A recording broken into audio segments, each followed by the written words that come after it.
Hola, muy buenas tardes. Iniciamos nuestra actividad del jueves 20 de enero del 2022.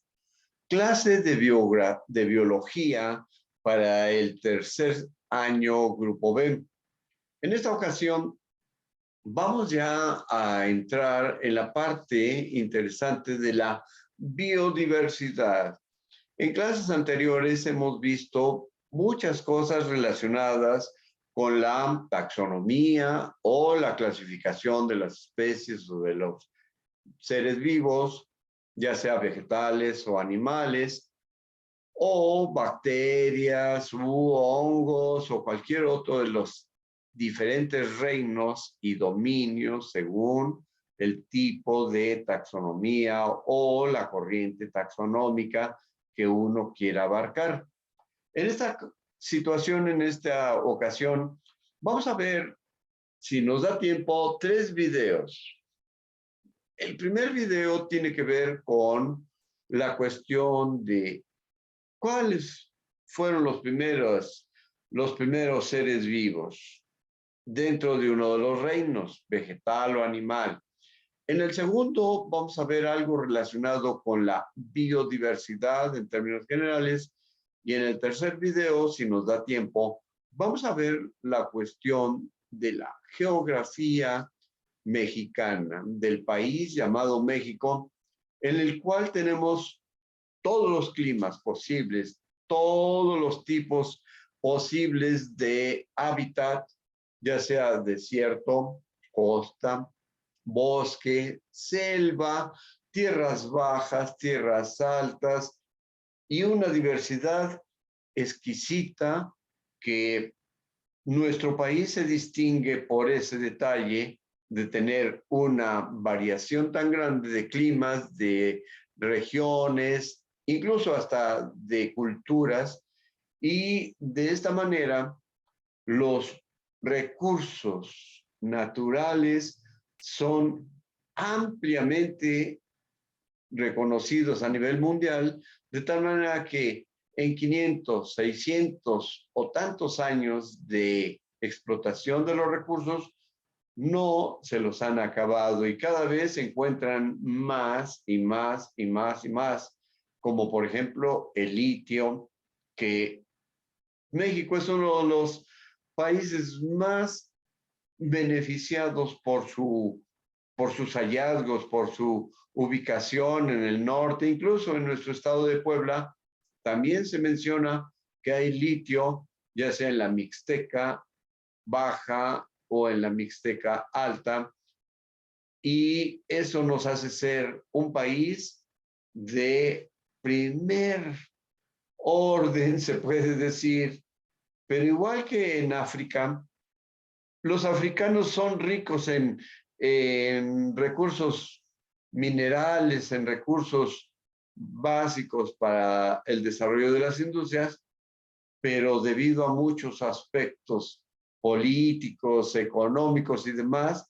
y a la corrupción, entonces los países extranjeros son los encargados de llevarse todos los recursos más importantes de África. Y en nuestro México también estamos a punto de que lo quieran hacer la reforma. Bueno, no nos vamos a meter en esos detalles, pero México es un país con una diversidad de recursos, de biología, de paisajes, de climas, de todo. Por eso el nombre Mexitl está relacionado con el ombligo del mundo, y ese es náhuatl. Bien, pues la introducción ha sido amplia, general. No tenemos todavía invitados a esta clase de hoy, todavía no hay invitados. Esperemos que se integren algunos alumnos un poquito después. Bien, pues vamos a ver nuestros 3 videos, y esos 3 videos pues nos van a dar una visión amplia de lo que es nuestro mundo, de lo que es la diversidad de nuestro mundo, quiénes fueron las primeras plantas que empezaron a habitar este mundo, y luego otros tipos de situaciones que vamos a llamarle biodiversidad. Pues vámonos suavecito, uno por uno. Y el primero tiene una expresión muy interesante porque hasta tiene aspectos y detalles interesantes. Estamos muy agradecidos por todo su apoyo. Tú también puedes volverte miembro y en agradecimiento podrás tener acceso a beneficios exclusivos. Gabriel García Márquez las usó como elementos importantes de sus novelas. Pablo Neruda se inspiró en ellas. Monet plasmó su encanto en 250 pinturas de su jardín. Y no solo hacen de nuestro mundo un lugar bonito, gracias a ellas estamos aquí vivitos y coleando. Actualmente conocemos unas 390.900 especies de plantas. Algunas han estado aquí por mucho tiempo y han cambiado muy poco. Hay plantas que superan por varios millones de años a esos animales que llamamos fósiles vivientes. Pero, ¿cómo surgieron y cuál fue la primera planta?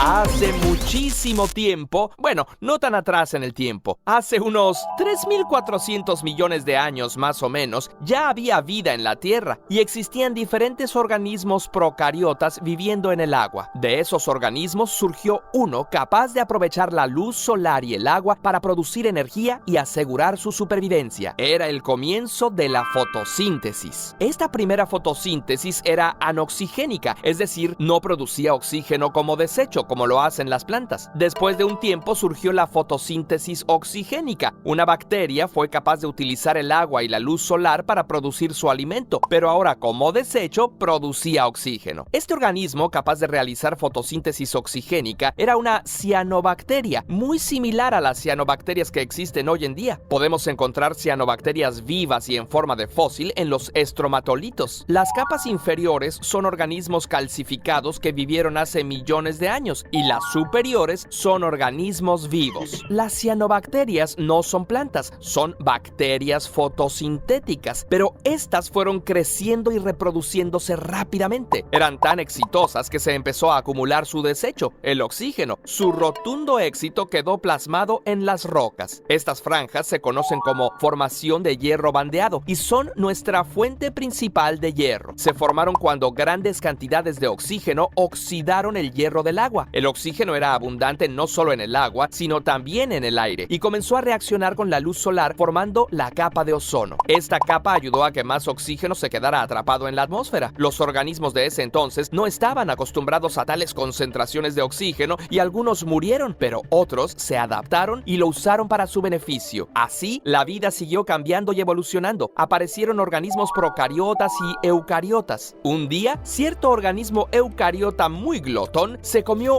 una bacteria aeróbica, o sea, una bacteria que requiere oxígeno para producir energía. Se cree que no se la comió nada más porque tenía hambre, sino porque ambas bacterias tenían una relación simbiótica, una relación muy estrecha en la que ambos organismos se beneficiaban y dependían de la presencia del otro. Esa bacteria, en vez de ser digerida, se fusionó y se transformó en un organelo que hoy conocemos como mitocondria. Te estarás preguntando a dónde vamos con todo esto. Te prometemos que ya casi llegamos. Este organismo glotón decidió comerse otra bacteria y ahora se comió una cianobacteria, esa bacteria fotosintética de la que hablábamos. La cianobacteria evolucionó en lo que hoy conocemos como cloroplasto. Bien.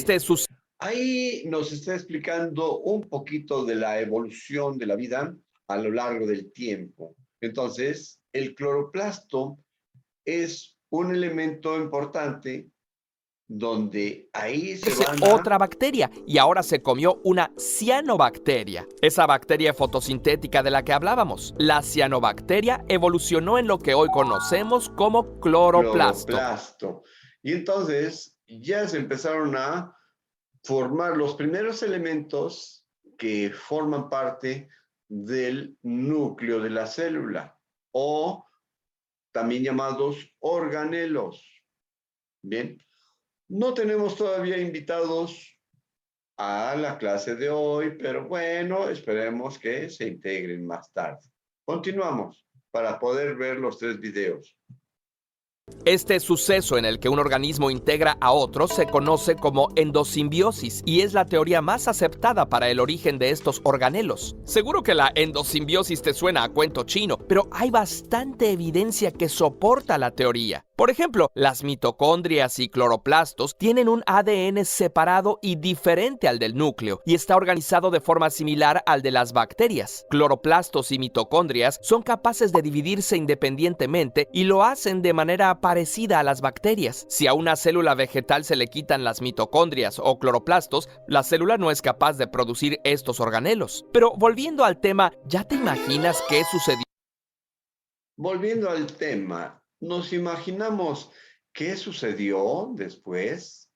Bien, vamos a hacer una pequeña pausa para hacer nuestro registro de asistencia.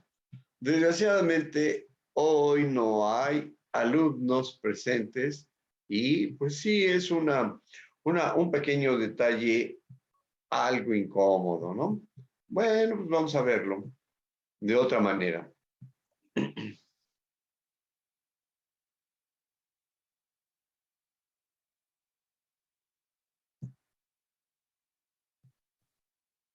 Continuamos nuestra presentación de hoy.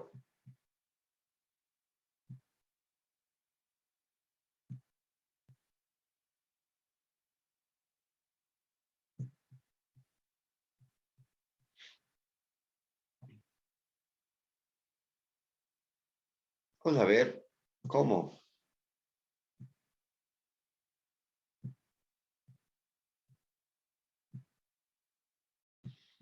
En la presentación de hoy estamos viendo el segundo video y la pregunta es, ¿qué sucedió después de que esa bacteria clotona se comiera otro elemento y empezara a juntar los organelos?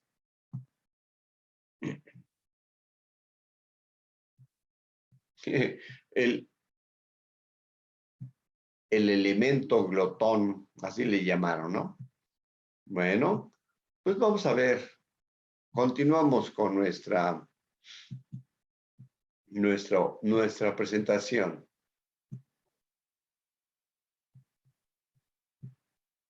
Se convirtió en la primerísima planta, un alga verde unicelular. Con el tiempo de este organismo surgieron organismos pluricelulares. El fósil del alga pluricelular más antiguo es Bangiomorpha pubescens. Tiene unos 1.000 millones de años de antigüedad.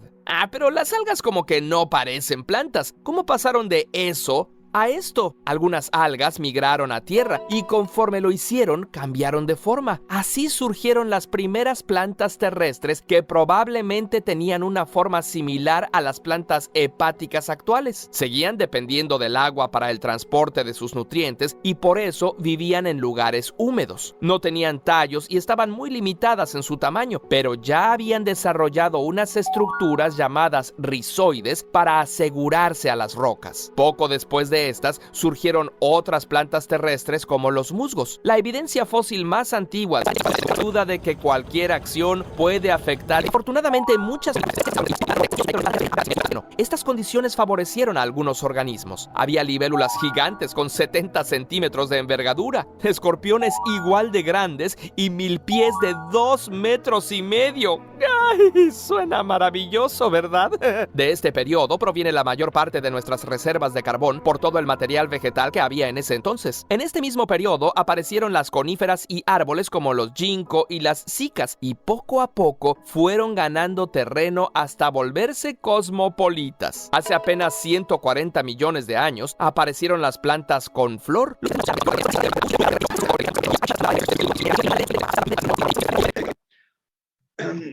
Terminamos nuestra primer parte de la biodiversidad. Bueno, más bien vamos a la biodiversidad porque se mencionan fechas, tiempos y demás, y algunas veces hay alguna pequeña contradicción, porque pues, los dinosaurios hace qué tiempo existieron y dejaron de tener presencia en nuestro país, en nuestro planeta, pues hace 64 millones de años, ¿no? Pero dicen que estuvieron aquí por más de 300 millones o por más de 200 millones, etcétera. Y resulta que las plantas también por ahí andan Pero entonces, ¿cómo es que se desarrollaron esos seres vivos? También es importante más o menos saberlo y por lo tanto, pues, tener este equilibrio entre lo vegetal y lo animal. Las bacterias, pues, fueron los primeros elementos y de ahí viene el concepto de procariote, las células que van a tener más adelante o que no han tenido núcleo, y esas son las bacterias. Continuamos. Vamos al segundo video. ¿Qué es la biodiversidad? Y entonces, en esta pregunta, ¿qué es la biodiversidad? Pues vamos a ver algo muy interesante. Bien, continuamos.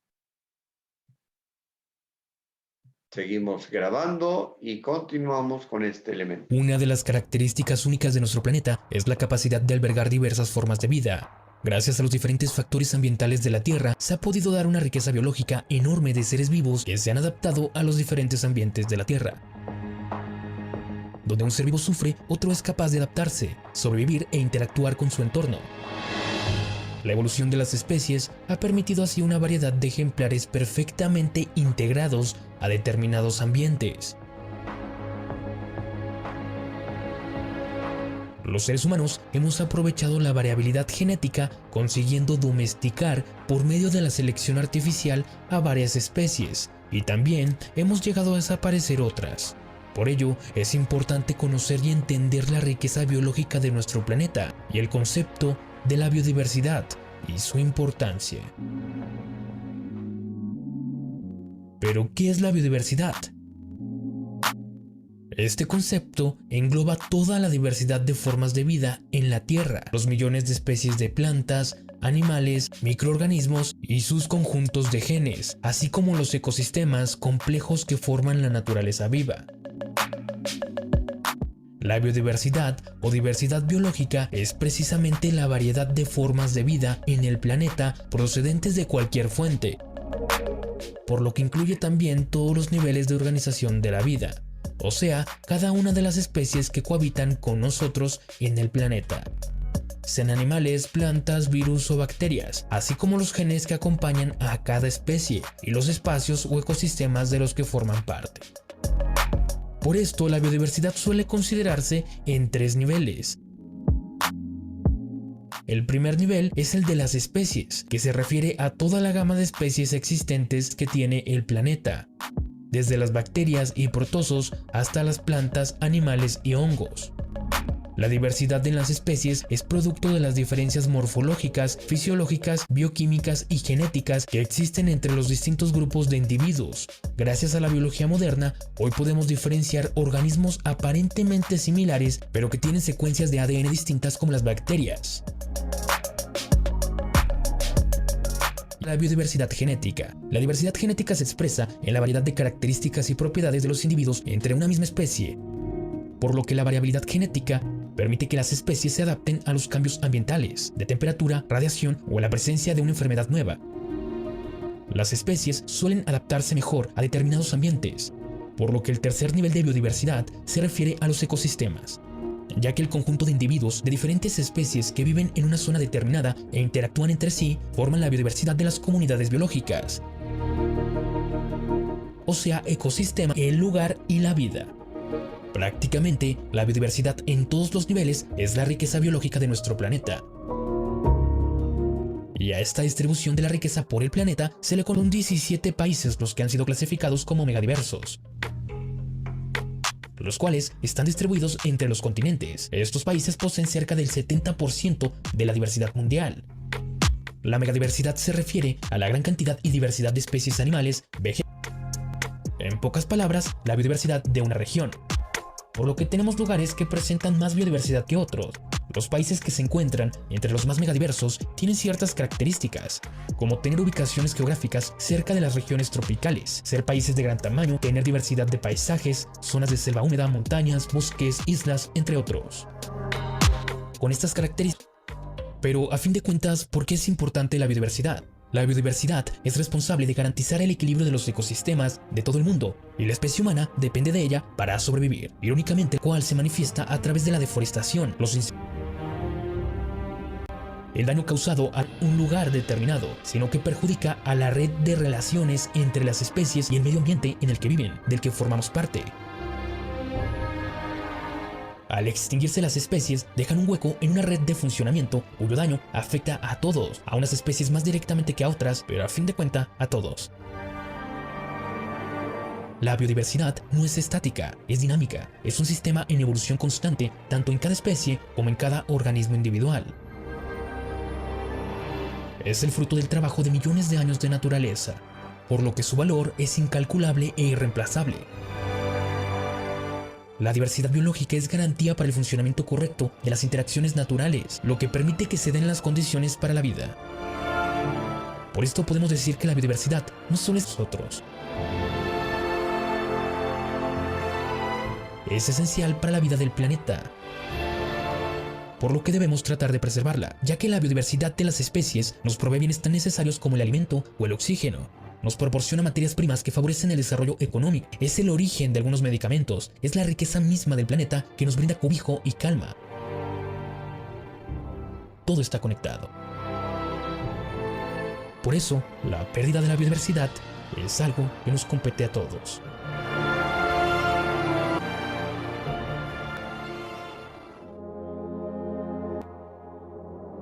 La pérdida y deterioro de los hábitats es la principal causa de pérdida de biodiversidad. Al transformar los ecosistemas, alteramos la composición, estructura y función de los ecosistemas, que impacta a las especies y a los bienes y servicios que obtenemos de la naturaleza. El ser humano es el único animal que no se adapta a su entorno, sino que adapta el entorno a él. Si pretendemos administrar el planeta, es necesario saber que nuestras acciones tienen consecuencias que van más allá de nosotros. Necesitamos ver más allá de la avaricia, más allá del egoísmo humano.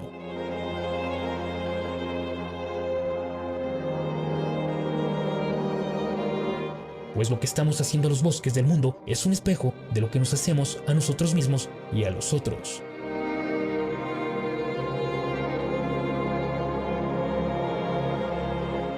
Respetar es una ley no escrita esencial en la naturaleza.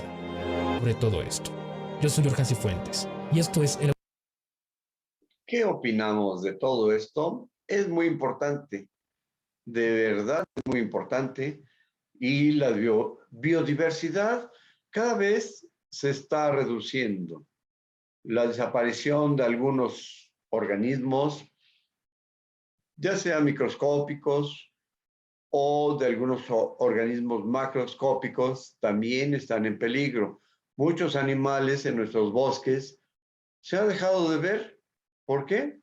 Por lo mismo de la situación de que la mano del hombre ahí aparece, y entonces al aparecer, pues empieza el conflicto.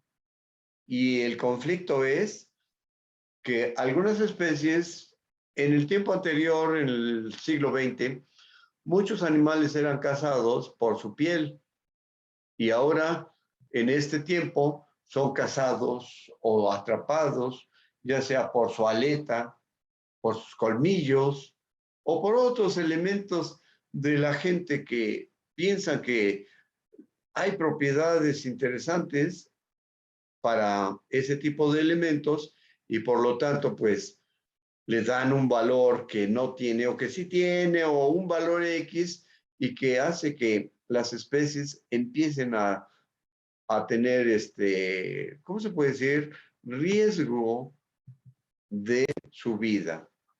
Bien, vamos a ver otro video. Ese video tiene que ver con las regiones de México. ¿Por qué es importante mencionar? Pues para conocerlo. Cuando uno conoce su entorno, conoce su región.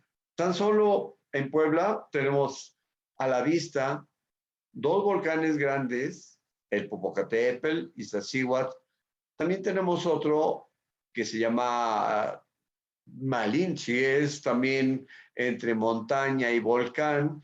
Y luego en los límites entre Veracruz y Puebla está el Pico de Orizaba. Son tierras altas que superan en algunos casos los 5,000 metros de altura con respecto al nivel del mar. Y entonces, entre los diferentes ¿cómo se puede decir? Puntos de altura, se ve y se puede conocer que hay diferentes tipos de vegetación. Hay bosque, y si vamos más arriba, ya empieza a haber escasez de oxígeno y hay otro tipo de plantas ya arriba de los 4.500 metros, en donde el oxígeno empieza a ser escaso y la vida también empieza a ser un poquito diferente a la que estamos acostumbrados. Hay un tipo de como si fuera roedor, que es exclusivo de la zona de el volcán, entre el volcán Popo y el Iztaccíhuatl. Y entonces, esa región también está en proceso de ser cuidada, de ser zona exclusiva, lejos de la cacería y demás. Bueno, vamos a ver este video, las regiones de México y por qué es importante la biodiversidad de nuestro país.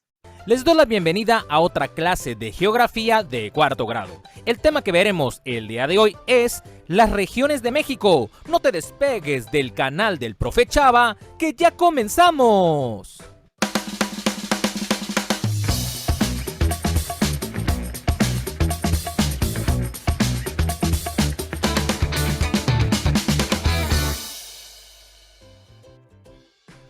Una región es un espacio de territorio del país que tiene características semejantes, ya sean naturales o sociales.